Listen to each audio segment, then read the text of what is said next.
How did not being able to travel and being in quarantine and how did all of that, how did you pivot, or what pivots did you make to kind of navigate that since March?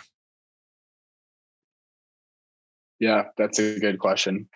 I still remember that first like couple months there of just being like, what do we do? And, accounts that we had that we were counting on for the year just completely froze or left. I'm sure you probably experienced something similar, For but sure.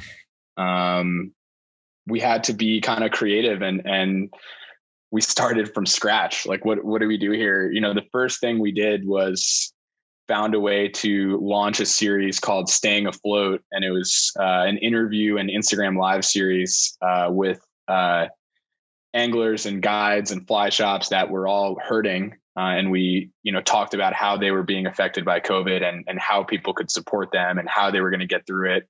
And a series like that was nice because we didn't actually have to travel anywhere and shoot anything. We were able to create content through existing photos and communicating through, Instagram live.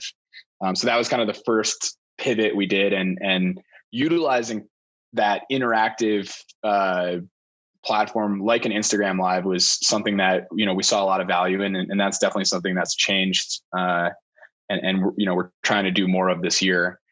Obviously it got a little bit better after a few months, like into the end of last year, and we were able to get on a few trips and get out and go do things.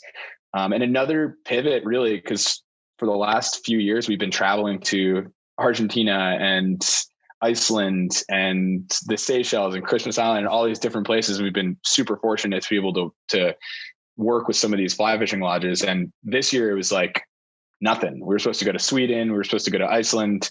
All got canceled, and we had to put our eyes and our content towards the local stuff. And we just moved to Colorado. So being able to shift and pivot to US based content was something that we kind of had to embrace. And it was tough, we did a 4-part series for Colorado tourism on the local tailwaters here in Colorado.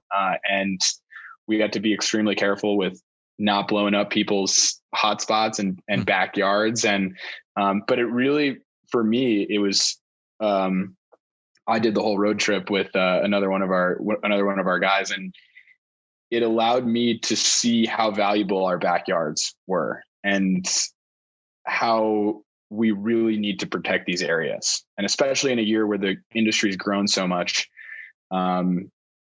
it changed the whole model of what we're doing and the whole the message that we want to share with Flylords. And it changed from, we just want to inspire people to get outdoors and go fishing, to we want to inspire people to get on the water because those people are going to help protect the water. If we introduce somebody to fly fishing and we convince them to go out and check out a tailwater in Colorado, they're going to fall in love with it. They're going to catch a fish. And that's going to be somebody who's going to end up contributing to Trout Unlimited or to Bonefish Tarpon Trust. So our whole message really changed. And I really think that was brought on by this pivot of focusing on our backyard fishing experiences versus, going down to Patagonia where you catch as many trout as you can. And, we're not really focused on a conservation message down there.